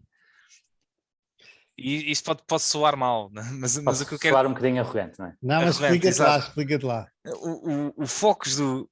Porque imagina, eu percebo a regra, não é? Básica sobre, que é o que é importante saber sobre o que é um bom investimento. Não é? Se tiveres um retorno sobre capital, ao longo dos anos, aquilo fazer compounding, e se comprares a um preço que se traduz nisso, isso no fundo é tudo o que precisas saber em termos de investimento. Não é? O que interessa a seguir é onde eu devia perder 99% do meu tempo, é calcular esses valores intrínsecos das empresas. É saber exatamente quanto é que cada empresa vale.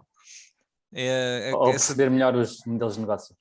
A perceber a fundo os modelos de negócio, a perceber a fundo os riscos que as empresas têm. Eu quero fazer aqui uma ressalva, que essa não é a única, mais uma vez, e este é um debate que eu e o Diogo costumamos ter. Essa obviamente não é só a única maneira de fazer dinheiro e investimento, porque tu podes comprar uma turnaround simplesmente porque ela de repente vai sair de um Chapter 11 e ganhar a triplicar o dinheiro num mês. Há outras maneiras.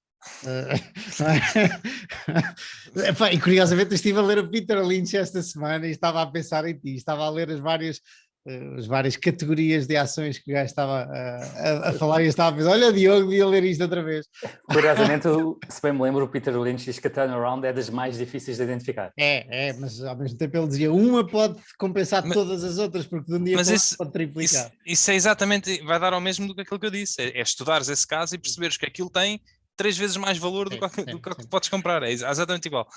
Mas lá está, aí é que deve ser o foco, 99% do tempo, porque isso é que diferencia, isso é o facto de eu ter, eu vou ter mais retornos no futuro se eu perceber mais profundamente das empresas que eu tenho. E das outras. Que eu tenho andado a afinar essa percepção porque, especialmente por ter o All in Stocks e ter uma espécie de acordo com os meus subscritores de escrever todas as semanas uma análise profunda a uma empresa, eu a certa altura eu já emiti aqui este desânimo com isto, a certa altura, especialmente em tempos de crise, no outro dia perguntava-me o Gonçalo o que é que eu fazia quando, por exemplo, neste crash da tech ou na bolha ou no crash do Covid, a mim eu sinto que não tenho uma perspectiva generalizada sobre mais empresas que gostava de ter para conseguir aproveitar essas situações, e daí construir uma watchlist e tal, e isto tudo, e chateia-me o facto de às vezes estar tanto tempo dentro de uma empresa, ok? E eu contra mim falo, contra os meus princípios falo, vou-te dar o exemplo da HP, que é o que eu estou a estudar agora. Eu estive a semana toda a ler conference calls da HP, e o problema das conference calls da HP é que não são todos os quarters. Todos os quarters há conference call do JP Morgan, conference call de tech, não sei de quê, conference call de... Tipo, os gajos vão a todas as conference calls, todas as coisas que há, todos os eventos que há.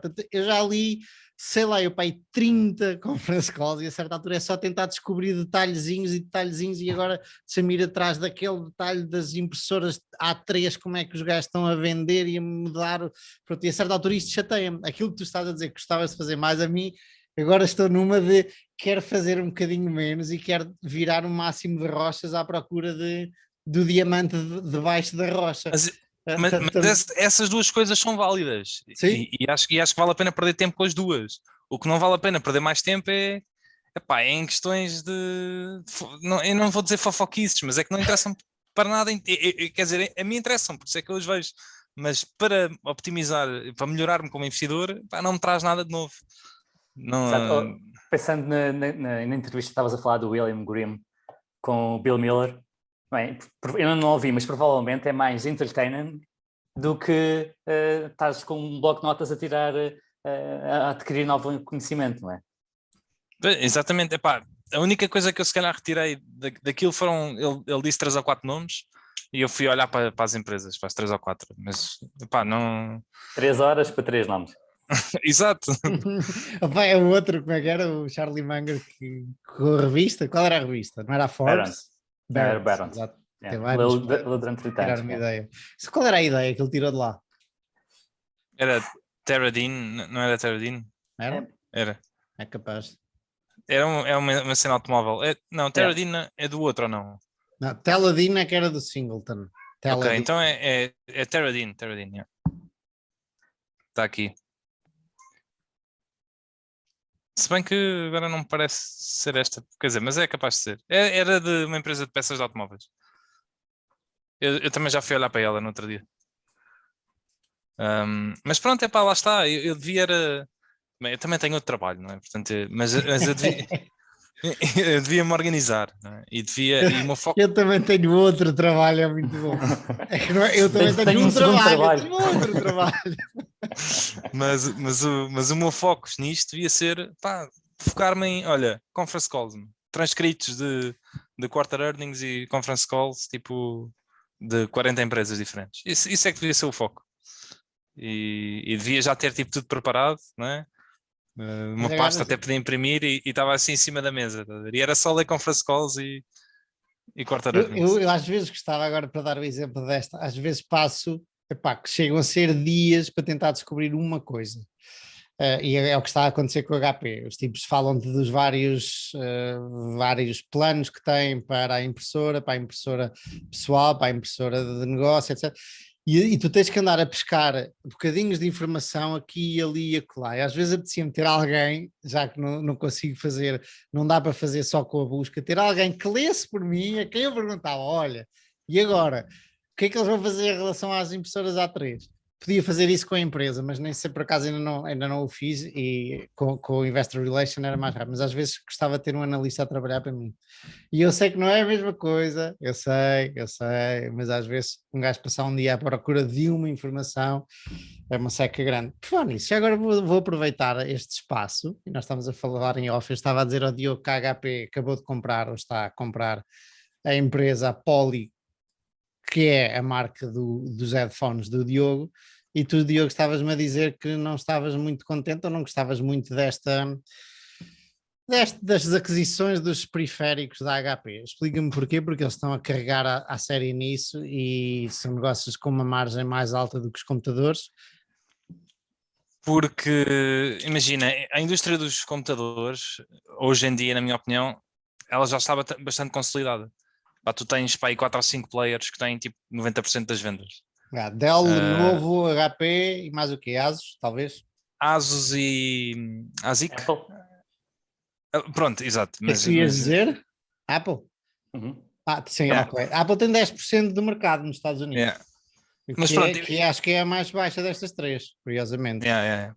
A Dell, a Lenovo e a HP têm tipo 70% do mercado. Nos Estados Mas Unidos. pronto, acho que é mundial. Sim. Depois também temos a Asus. Depois há a Asus e há a Acer, é isso, a Asus e a Acer. Depois há essas duas que são mais pequeninas, são japonesas ou coreanas, já não sei, são mais pequeninas não, são as tailandesas, na verdade. Taiwan. É mesmo Taiwan. Mas pronto, tu tens estas 6 marcas e é isto, ou 5.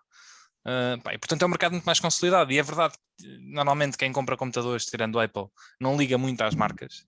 Mas hoje em dia também lá está, tipo, também não tens muito para onde escolher, tens 4 ou 5 e acabou. E portanto é sólido, porque eu acho que vai continuar a haver computadores, eu até acho que vai crescer, não é? Vai crescer brutalmente. Apesar de nos últimos anos estagnou um bocadinho, até houve um declínio, até à pandemia, agora já voltou a subir. E há quem diga que houve muitos smartphones que vieram roubar uma parte do mercado. Mas a longo prazo eu acho que vai continuar a crescer porque eles não são substitutos. Até se costuma dizer em IT que os telemóveis são consumidores de informação e os computadores são produtores de informação. Não é? Interessante, boa. O que diz o management, e diz várias vezes durante as 30 ou 40 coisas que eu já li, é que antigamente o TAM, o Tangible Addressable Market, era de um laptop, um computador portátil por casa, e a pandemia veio mudar isso a um computador portátil por pessoa. Isto a nível mundial, portanto, de repente subiu brutalmente. Não só estamos a ver agora um consumo muito maior de portáteis, no futuro, ao fim de anos, no futuro previsível, é expectável que suba o número de computadores por pessoa. Já em relação aos periféricos, eu acho que é muito mais uma commodity. Há milhares de empresas que fazem ratos, tipo, acho eu, não sei, pelo menos não liga isso, até já vi ratos tipo da Microsoft e coisas do género, tipo, que eu não sei se é deles ou se eles só metem lá o nome, tipo, agora, tipo, ratos e fones, eu acho que há muito menos pricing power. Acho que é aqui assim duas coisas, agora porque é o que eu tenho vindo a aprender e ainda não tenho a opinião completamente formada, por isso é que queria ouvir.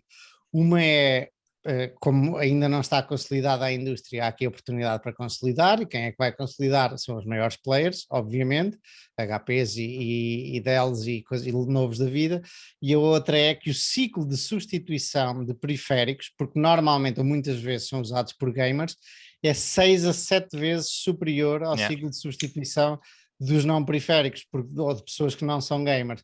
E as margens são muito mais altas do que as dos computadores, portanto eu entendo porque é que eles estejam a ir atrás disso, porque conseguem vender muito mais a margens mais altas. E eles começaram claramente pelo segmento tipo de gamers e de luxo, não é? Dos mais caros. Se calhar eles estão a ver, quer dizer, eu não estou a dizer, é criativo, não é? Eu acho que é benéfico para o negócio eles também venderem essas coisas todas. Eu não vejo, não estou tão entusiasmado como eles, mas se calhar eles estão... Mas é a mesma coisa que computadores ou que impressoras, não, por acaso não sei a história das impressoras, mas já houve 1000 marcas, e entretanto os ganhos vão ficando maiores, porque têm poder de compra e tal. Eles até falam nisso, na consolidação das empresas que produzem impressoras, e o Henrique, que é o CEO, diz que ele espera que vá acontecer a mesma coisa que aconteceu aos computadores. porque há muitas ainda, e normalmente são japonesas, e ele acha que ainda vai ter que haver muita consolidação no mercado japonês de empresas. Só que ele diz que tem um ciclo muito mais lento, porque primeiro tem a ver com a cultura do Japão e é de serem muito conservadores e aguentarem muito mais tempo, e depois porque uma impressora, depois do cliente estar agarrado, aquilo dura muito mais tempo, e como é lucrativo mesmo sendo pequenino, não é? Ele diz que o processo vai demorar mais tempo, mas que também espera que haja uma consolidação na parte das impressoras. Os gajos estão a fazer umas macacadas. É curioso, estava a falar com um amigo que é também de TI, e ele estava a dizer, agora todos os meus clientes estão chateados com a história do as a service. Ele estava a dizer, estava a falar com um arquiteto, ele estava a dizer, agora o AutoCAD tem que pagar o AutoCAD. Aquilo que tu dizias, Diogo, que é benéfico para os clientes, o facto de termos só uma versão do software e estarmos sempre atualizados e tudo. Ele estava a dizer, estes arquitetos não queriam o AutoCAD 2022, eles queriam o AutoCAD 2016, só que são obrigados a ter o melhor, o mais recente. Porque a AutoCAD não melhora o serviço. Não. Até há muito essa política. A história é, o AutoCAD é uma coisa básica, eventualmente vai melhorando alguma coisa, mas tu consegues funcionar com o AutoCAD 2016 na boa, porque aquilo não mudou muito, tipo, não inventaste a roda a partir daí. Algumas coisas mudaram para o 3D e tal, mas o que estava a dizer esses tipos era, eu comprava o AutoCAD 2016 e ele durava-me até 2020 ou 2022, e agora não posso fazer isso, sou obrigado a estar sempre a pagar os novos updates. Mas antes pagavas, sei lá, 2.000 euros de licença, e agora pagas menos. Claramente deves pagar mais, senão não estava toda a gente a virar para as a service, digo eu. Mas pronto, isso de qualquer forma, eles estão, a HP, isto para ir para a HP, estão a fazer o print as a service. Tu agora vais pagar uma subscrição para teres impressora. Não é só por pagares mais, até podes nem pagar mais, só que é mais recorrente. Ou seja, é mais estável e sabes melhor a tua faturação. E agarra-te mais também, depois há ali uns truques para te agarrar e tal. Se bem que o AutoCAD também não tens concorrente, ou não tinhas concorrente até há bem pouco tempo. Mas para isso para dizer, os gajos têm... A Microsoft também faz um bocadinho isso agora, ela tem feito com o Office. Não é? Tudo, agora, vai ser tudo assim. O Office, a história é que isto está a passar para o hardware. Os iPhones, qualquer dia, os carros, as impressoras agora são as a service, os computadores, a HP está a começar a lançar isso também, device as a service, vai ser tudo as a service qualquer dia. Estás sempre a pagar subscrições. É isso. Bom, chegámos ao fim da nossa conversa semanal. Até para a semana, pessoal. Até para a semana. Bom fim de semana.